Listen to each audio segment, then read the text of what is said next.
President, can I just check in on oil again today? I was wondering. Oil? Yeah. Where is it today? Well, I was wondering if you. No, where's the price? Give me the price. I'm not sure, to be honest. How can you ask a question when you don't know the price?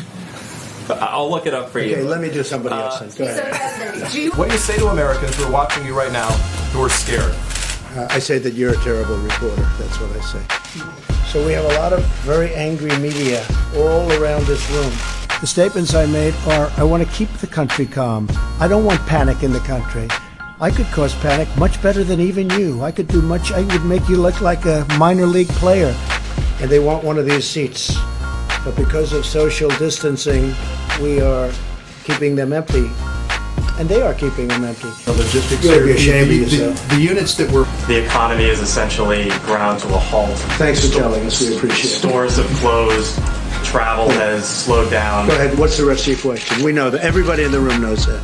Will there ever be a time when all of those really angry people who don't like me much to start off with, but now they really don't like me? And instead of asking a nasty, snarky question like that, you should ask a real question. He said that impeachment diverted the attention of the government. Do you think that in any way, this was happening and building at the same time, did it divert your attention or your team's attention or the vice president's attention? Well, I don't like to think I did. I think I handled it very well, but I guess it probably did. I mean, I got impeached. I think, I certainly devoted a little time to thinking about it, right? Will there ever be a time when these seats are full to the brim like it used to be, where people are almost sitting on each other's lap? You gotta be ashamed of yourself. The American people are looking for answers and they're looking for hope.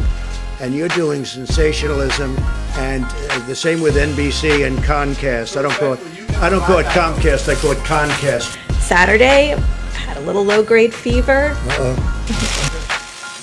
So, actually, probably a GI thing. But I'm meticulous. I got a test late Saturday night, and I'm negative. I stayed home another day just... That's really bad reporting. And you ought to get back to reporting instead of sensationalism. Let's see if it works. It might and it might not. I happen to feel good about it, but who knows? I've been right a lot. Let's see what happens. Tested positive for members of Congress are now being tested positive for coronavirus, and you have almost 24 who are self-quarantining. Do you have any guidance for Congress? Should they? I know all of them, and I don't know if they're sitting like you people are sitting. You're actually sitting too close. We should probably get rid of about another 75-80% of you. I'll have just 2 or 3 that I like in this room. I think that's a great way of doing it. But you're actually much too close. You should leave immediately. I called for a ban from people coming in from China long before anybody thought it was. In fact, it was your network. I believe they called me a racist because I did that. It was many of the people in the room. They called me racist and other words because I did that, because I went so early. So when you say we weren't prepared, had I let these tens of thousands of people come in from China a day, we would have had something right now that would have been, you wouldn't have even recognized it compared to where we are. I've been right a lot. Last week it was all chaos. You see me, there's no chaos. I have no chaos. I'm the one telling everybody to be calm. Instead of asking a really snarky question, because I know exactly what you mean by that. It is fake news. It's more than fake news. It's corrupt news. Because here's the story. You ready? I said I want you to be appreciative of me, and then you go on, and then I go on, and you cut it off. But it says because when you're not... I want them to be appreciative. I don't want them to say things that aren't true. I want them to be appreciative. We've done a great job.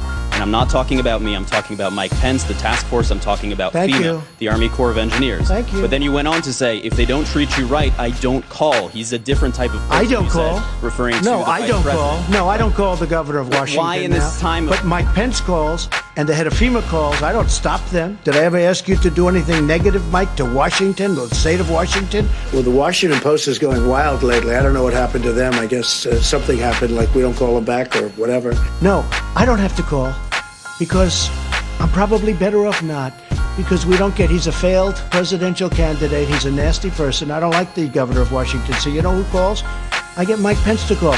I get the head of FEMA to call. I get the admiral to call. And you know what? Someday, hopefully in 5 years, I won't be here, and that'll be fine. I will have done, I think, a great job, because I don't think anyone's done as much in 3.5 years as I've done. I don't think, and the administration.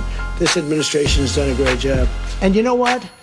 I don't mind if I'm disrespected, but they can't disrespect the Army Corps of Engineers and FEMA.